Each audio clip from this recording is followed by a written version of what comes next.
if we removed Al Haymon's name, and I told you there's a guy from Cleveland who controls the sport of boxing. He's got all of the fighters, he controls all of the dates, and most people think that he's the worst thing to ever happen to the sport of boxing. You bring up Don King. It's Al Haymon. They're both from Cleveland, Ohio. Al Haymon is the Bob Arum kind of Don King because he went to a prestigious business school, but he has over 100 fighters on his roster. You got to understand, Haymon is a cancer in boxing. There's something abnormal about him. He doesn't allow his fighters to fight other fighters that are promoted by other promoters. Doesn't allow that to happen. That's a cancer. That's hurting the sport. You can't say that about any other promoter. What we're talking about here is the Floyd Mayweather paradigm. I talk about this sometimes, how full contact sports like football, for example, combat sports like boxing and MMA, they're essentially exploitative. The fans and the networks exploit the participants. Floyd Mayweather and Al Haymon turned that paradigm around, a full 180. They said, oh, no, time out. Now the participants are going to exploit the networks and the fans. We're not going to give you the fights that you all want to see where it's going to be toe-to-toe and this guy winds up with brain damage. We're going to pick and choose just right for the biggest possible payday with minimal risks. He is a cancer. As long as he is around, his fighters will be deprived of doing big fights. Period. End of statement. I mean, there's nothing I can do. I'm being very, very honest here. I said, I can't be that stupid. If there's so much money to be made, how wouldn't he sit down and try to negotiate a deal and so forth? But he won't do it. Every fighter he had was fucking grabbed from another promoter. He basically emptied out Golden Boy, right? So all those fighters, Golden Boy, the Charlos, Danny Garcia, Wilder, all those guys were Golden Boy. My company, Golden Boy Promotions, built all the top PBC fighters, including Errol Spence, Deontay Wilder, the Charlo brothers, Danny Garcia, Abner Mares, Leo Santa Cruz, the list goes on. But these disloyal douches in my office waited for my fighters' contracts to expire, and they took them over to the new startup promotional company called PBC. Hundreds of millions of dollars were raised, and PBC tried to take over the entire boxing industry. And they failed miserably. All the fighters they stole from us were on track to have Hall of Fame careers with the guidance of Golden Boy. And now look at them. They fight once every 3 years. PBC ruined their careers. That was good 3 or 4 or 5 years ago when they was getting 12-round money for 4-rounders. Al Haymon can't pay them that no more. That been stopped. And they all scattering now. They all coming. Hey, can you let me in? Every time you still fight, if that contract is still live, you got to give that man 25% of your money. They starting to realize, man, I got to give Al my money. Yes, he's not a promoter. He's an advisor. He got around the Muhammad Ali Act that I stood up for, made that law. Google it, you'll see Bernard Hopkins talked at the Senate hearings. So now y'all got to do it because he's under the advisor, which the Ali Act doesn't cover. You got maintenance, and you got bills, and you got taxes. That exposed a lot of frauds. If your money ain't right, then it's funny. And a lot of people money is funny. But I guarantee you that Mr. Cancer is cancer. It prevents things from happening. It's a debilitating disease. He will block it from happening because that is his way. Most traditional ways to do it is to make good matches because everybody wins. That promoter, the other promoter, and of course the fighter gets his opportunity and he wins also, or she. But it doesn't make it better because everybody's strategy wasn't the same or aren't the same. This is a moment where people are being forced because they have no other choice. And there are fighters out there is like, I got to give up 25, 35% of my money. You didn't read your contract when you signed it 10 years ago. The game is over getting overpaid for fights that wasn't worthy based on 4-rounder, 6-rounder, 8-rounder, 10-rounder, 12-rounders. When the world went up, everybody spread out and go to different houses. So now I gotta make sure that the door ain't cracked at Golden Boy so the flood won't just come in there. We gotta screen everybody. But you always say, you don't like Al Haymon. You always say you don't like Al Haymon, but why? What is the reason to like? How you gonna like a person you don't even know him to like him? You don't appreciate what he does for the sport? What have he done? What have he done for the sport? Tell me that you know for a fact. Well, he's getting a lot of fighters some good paydays. He's getting fighters where they need to be in their career. You don't know that, bro. Okay. We don't know about what he's paying, but we don't see the checks. Okay, because we don't see the checks. Of course, every day I talk to Al Haymon. Every day I'm texting Al Haymon, and he's sending me money every day. It went from 5,000 a day, 10,000 a day, 2,500 a day, 1,500 a day, 1,000 a day, 750 a day, 500 a day, and then it got to $250 a day. Then it was like, Then it was like, hey. Now, I ain't took no check from this.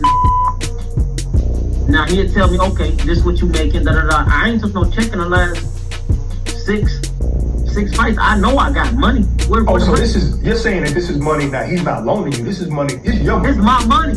How are you not able to see that Al Haymon is getting all these fighters on these networks?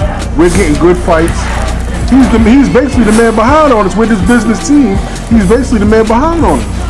That needs to be applauded and supported. Man, it's that hedge fund money. This fool ain't got no money. It's them pounds to be on Wall Street. Okay, so how you think the hedge fund? If that's the case and if that's the truth, how you think it got there? Who you think put that deal together? It's their money. They put it together. He just a figurehead. A lot of these fighters,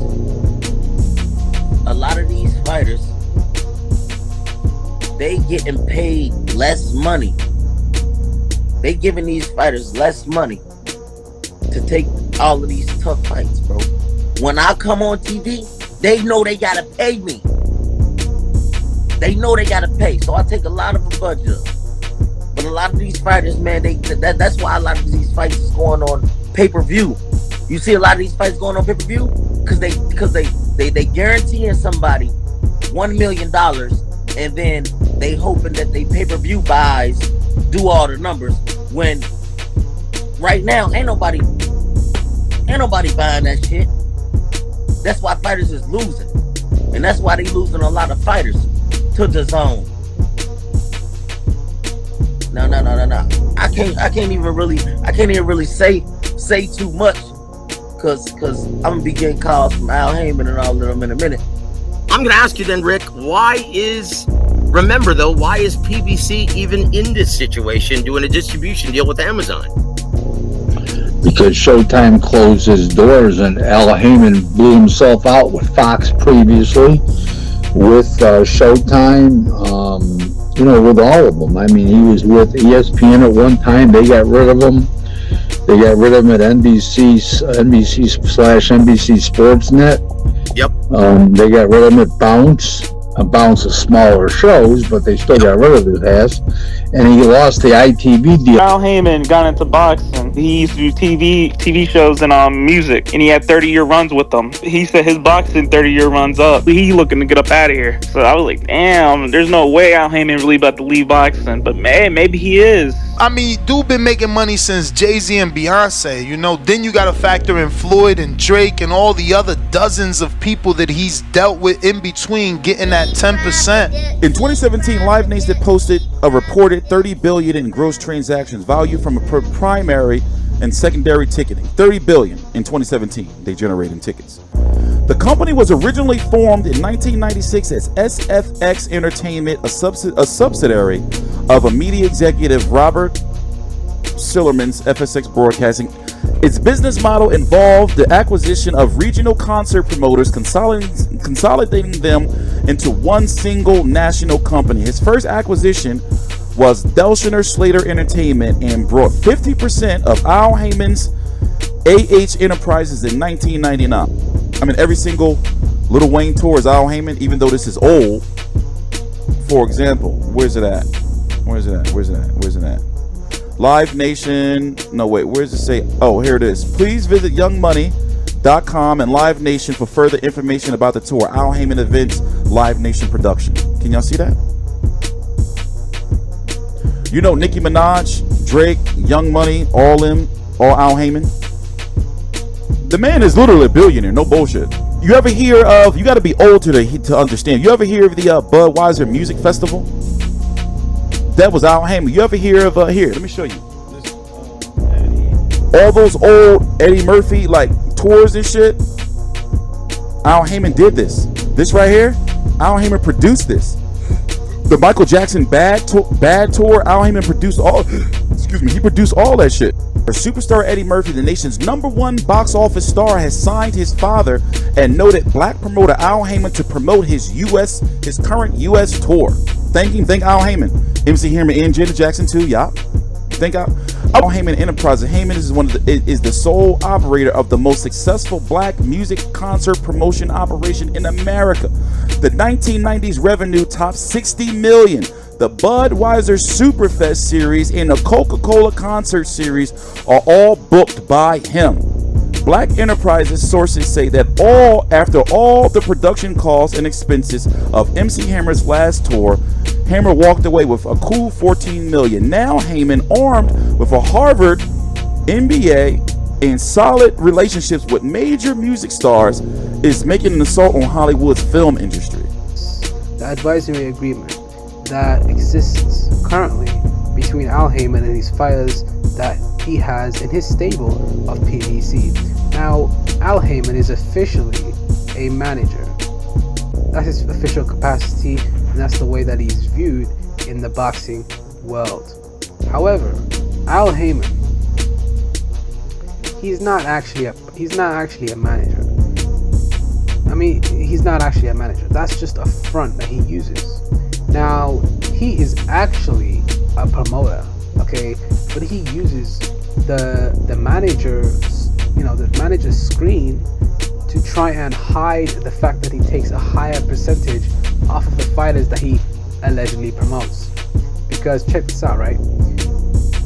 He takes 40%. He takes a 40% split from every fighter that he so-called allegedly manages, right? But he actually promotes them. But with the Muhammad Ali Act, you're not allowed to take more than 20% of the fighter's purse. See, he uses the manager name as a front to try and screen the fact that he's taking more than 20% of the fighter's purse. I'm not scared of Al Haymon. I don't give a fuck. I'm not scared of nobody but God, bro. Al Haymon knows who the fuck I am, but you don't control nobody. It was just Al Haymon loves to protect fighters. Since when have you heard of a fighter hold on to a title for 2 years without making a defense? And nobody's saying anything about it. It's unheard of. You should get stripped. You should no matter what the issues are, you're still inactive. And so the rules and regulations of that particular organization, I mean, it's they should take a look at it carefully and literally come up with a new rule, because it's unheard of. Haymon seems to believe that if he keeps every one of his stars unbeaten, they all become Floyd Mayweather. For a long time, if you were talking about a big fight, it was either on HBO or on Showtime, and we had the majority of them. And that isn't going to be the case anymore.